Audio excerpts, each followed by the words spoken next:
Good afternoon, Sagittarius. My computer, I need a new computer. And I hate bills, and I refuse to go and make another bill. And I'm cheap, and I just keep trying to get by with this one, but this laptop is shot.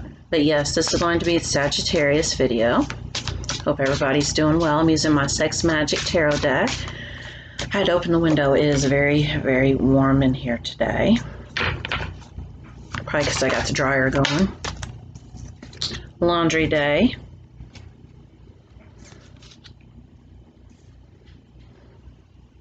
All right. And this one is screaming at me, and Scorpio got that card too.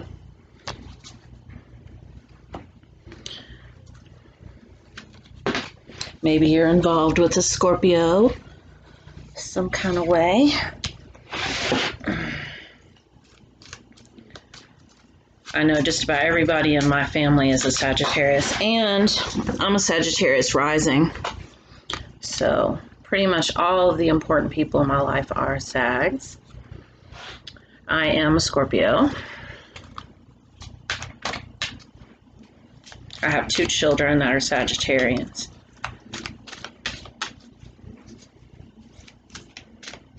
So I have a love-hate relationship with y'all.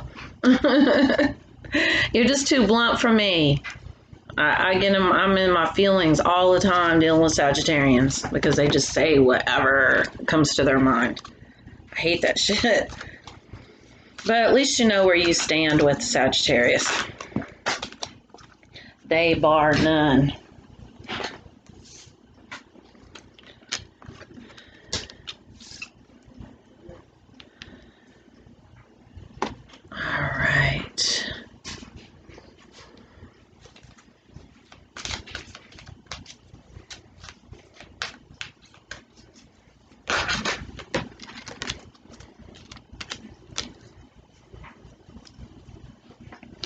I have got decks everywhere.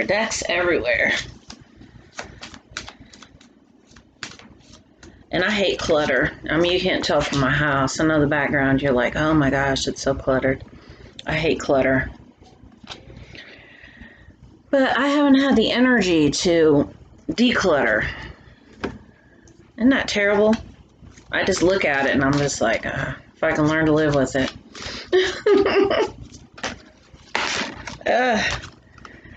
Too many. But I am going to take these, though. They came out for a reason, and I'm going to take them. So we got lots of cards to work through. All right, so the first card that we have is the 3 of Swords. And so basically what I'm getting with this here is kind of like this third-party energy. See how somebody's watching?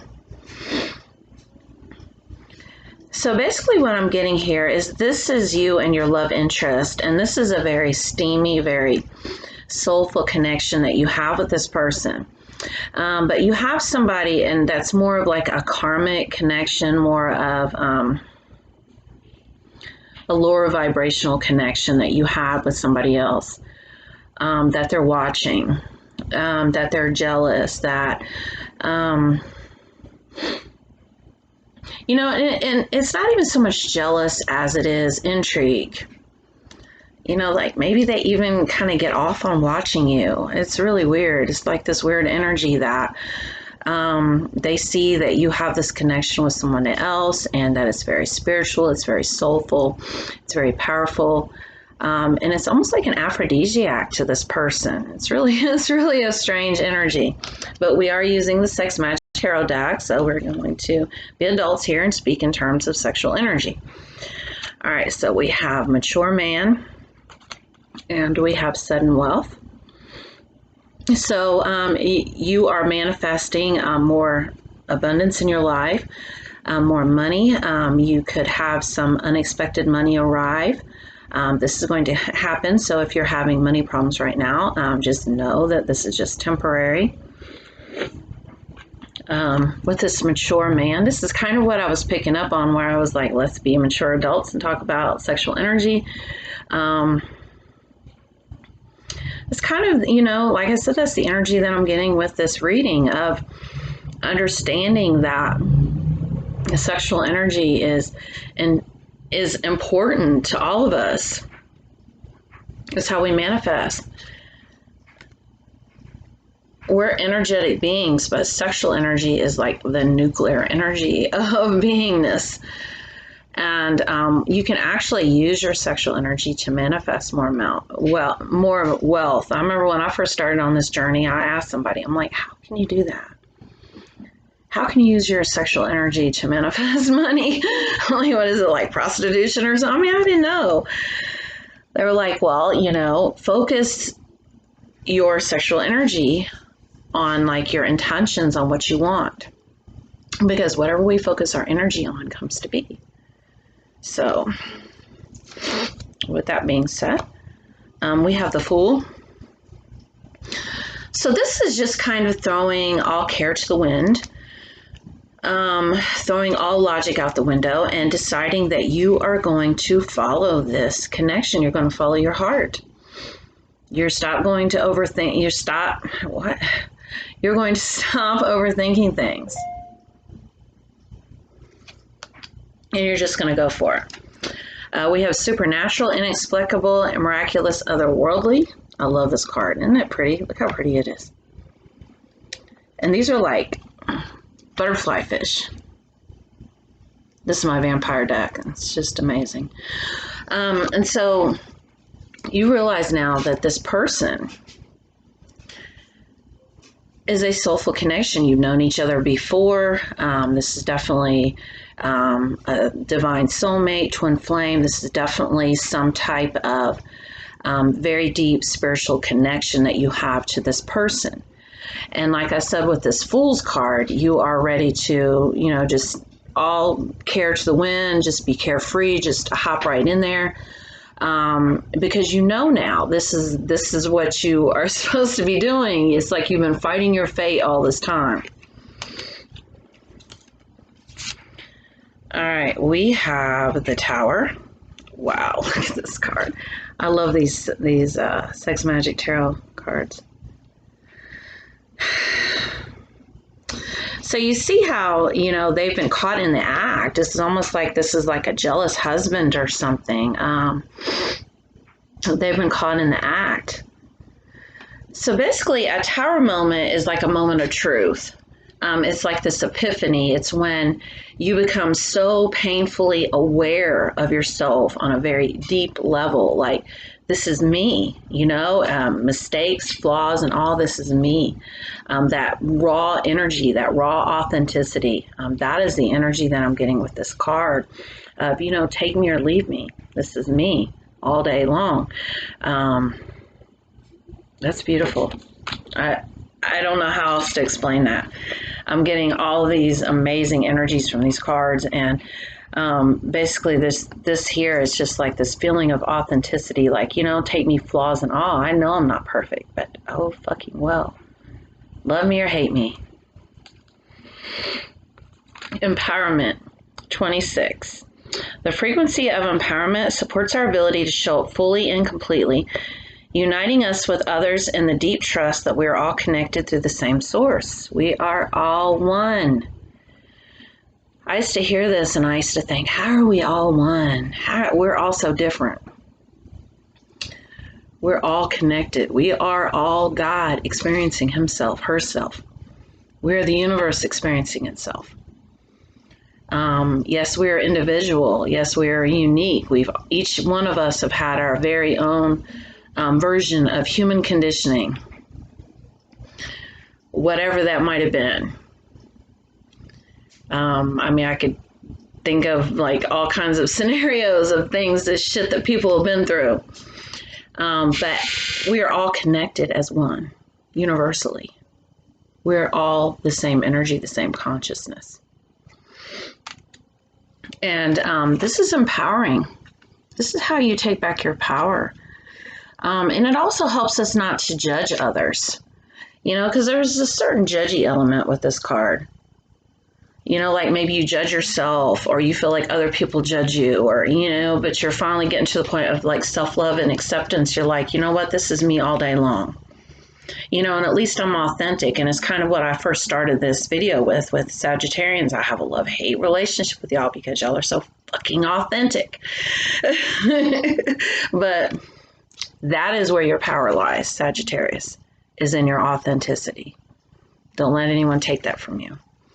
Alchemy. The frequency of alchemy activates our magical ability and remembrance of the magic that we all hold inside.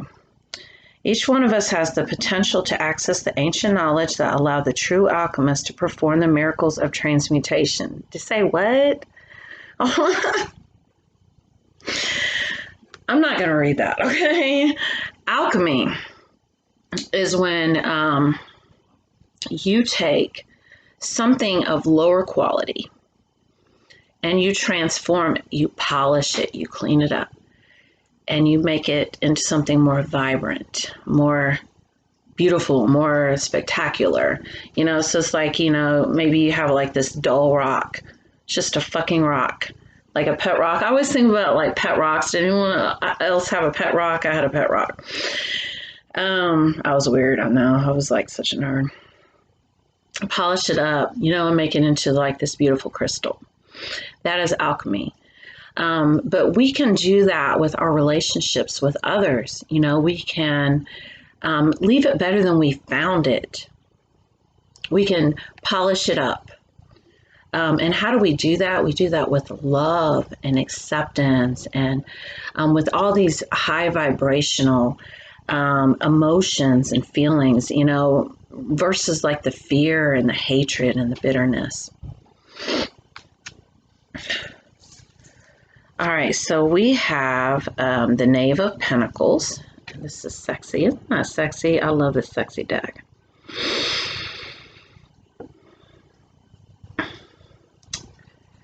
And it's actually clarified by Storm Warning. So we have this card here. Let's see where he's feeding her that drink. Clarified by Storm Warning.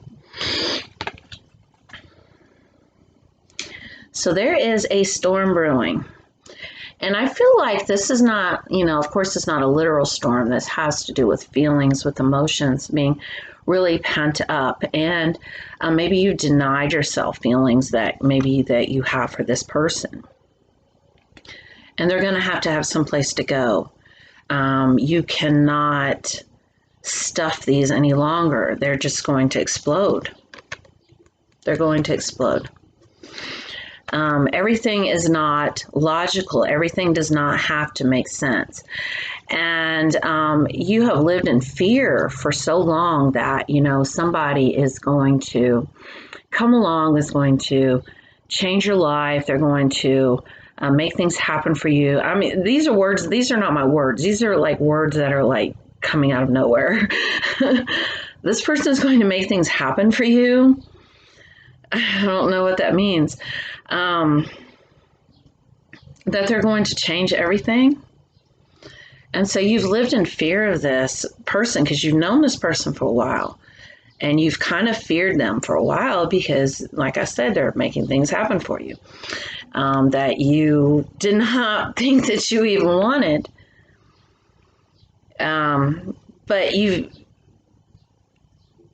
everything that you've done to avoid this problem, to avoid this person, not this problem, but everything you've done to avoid this person has led you to the exact experiences that you were trying to avoid to begin with. Whoever that's for. I don't know. That was really weird. All right, so we have Six of Wands. God, I love these cards. Ugh. There is a certain amount of like forbidden fruit of, you know, this person being very forbidden to you. Like, I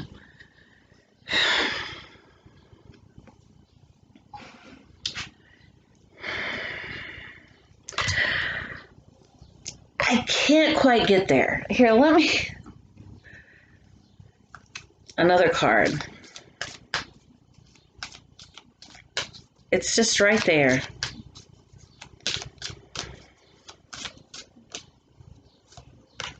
All right, so we have the getting to know each other card.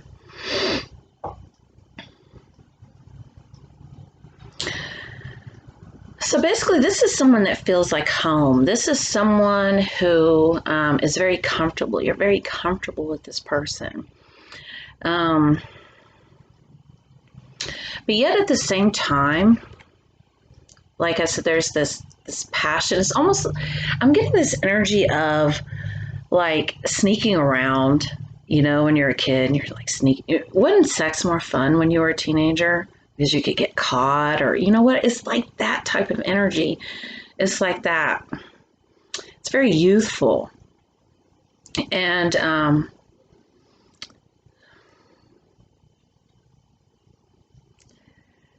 I just cannot explain this energy. I'm going to come back to these two because it's just right there on the tip of my tongue. Express your individuality. Allow your true self to shine because you're awesome. And this is you, Sagittarius. This is what I was saying before. This is your appeal. If you've ever wanted to know what your appeal was, why you seem to attract so many people, it is this authenticity, this feeling of, and I know what this is now. Hold on. And because you're real, you're not fake. With anybody else, it's just ordinary with anyone else. But with this person here, it makes you feel like you did when you were a teenager. You have that excitement. You have that vitality. It just feels so youthful. That is beautiful. That is hot. A judgment. This is the one I said Scorpio got too. So you might be involved with a Scorpio or a water sign, that fire and water energy, that steam. What was interesting to me, and I'll point it out in the last video, is why are there two naked, bound people with a child sitting between them? I just do not know. But, we have this judgment that I said that kind of showed up in the beginning of this reading. Let's see, where is that judgment? There was another card. Oh, with this empowerment card that I said that Sagittarians really draw their power from their authenticity, from speaking their mind, speaking their truth, from always being very real. And, always feeling like maybe they've been labeled as the bad guy because of it. I was reading something one time because I studied extensively on Sagittarians because I was trying to understand them. That, a lot of people feel like Sagittarians lie a lot. They're like, oh, not lie. Definitely not lie. Cheat a lot. Sagittarians are cheaters. They're known cheaters. They're like the player of the zodiac. And they said, really, that is not the case. The case is that the other signs do it too, but you may never find out because they're not real and authentic and will not tell you like a Sagittarian will. So if you have caught a Sagittarius up in like cheating or whatever, which, I'm not really into monogamy. It's not really my thing anymore. But like if you've caught a Sagittarius up in like, some sort of cheating episode or soap opera drama or whatever, it's because with a Sagittarius, you will know this more than you will with the other signs. The other signs, you may never know if somebody's cheated on you. Like a Scorpio, you may never know. We'll take it to the grave. So it's not so much that you guys are like, these players and you guys are this, that. You guys are just judged that way because you just let it all hang out. This is like you just speak your truth and this is you all day long. So I feel like you're kind of moving out of that judgment of feeling like people think you're the bad guy because, maybe you hurt people's feelings because you're too blunt or You always tell the truth. Like, do I look fat in this dress? Yes, you do. That type of thing. But I feel like with this card here, with this mature man, this is kind of stepping into that and realizing, you know what? These are good qualities. These are good qualities to have. More people should be like me. I love myself. I accept myself finally. For once in my life, I know who I am. All right, these are the ones that I said all fell out, and I was going to take them very soon. Clearly decide what you want so that it comes to you now. Engagement, your love life is ascending to the next level of commitment. And reconciliation, someone from your past is returning to your life. So this is this person that I feel like, it's kind of on again, off again with. As many other people as you might see or you might spend time with or whatever else, you still know this is the one. Maybe the timing's not right now, but eventually me and this person are going to be together. Or, maybe you're even trying to tie up loose ends, sow the rest of your wild oats. See, a lot of times as women, we don't understand this. This is something that I really had to really understand, that a lot of times when a man meets a woman and she is the one and he knows she's the one, it kind of sends him into like a frenzy at first, because he's like, God, my freedom, my this, my that. I have things I still want to do. Maybe I have this person on my bucket list. I haven't had sex with them and I've always wanted to. So, you know what? Let me go ahead and speed up this process, get these things done so that me and this person can be together. And I know it doesn't sound rational, but we women, we think, oh, we've met this man and, and he's just like the most amazing thing in the world and he should feel that way about us. And, and he does. But see, men don't move the same way we do. Women, we think men are supposed to move like us and they don't. So when a man meets the one, he's like, well, I've got loose ends I need to tie up. Let me go take care of these things, because this is eventually going to be the person I'm going to be with. If she'll hang around and put up with my shit long enough. All right. Well, thank you very much. This is a personal reading. If you'd like to have, this is a collective reading. If you'd like to have a personal reading, do reach out to me. I'll include my email address in the description of the video.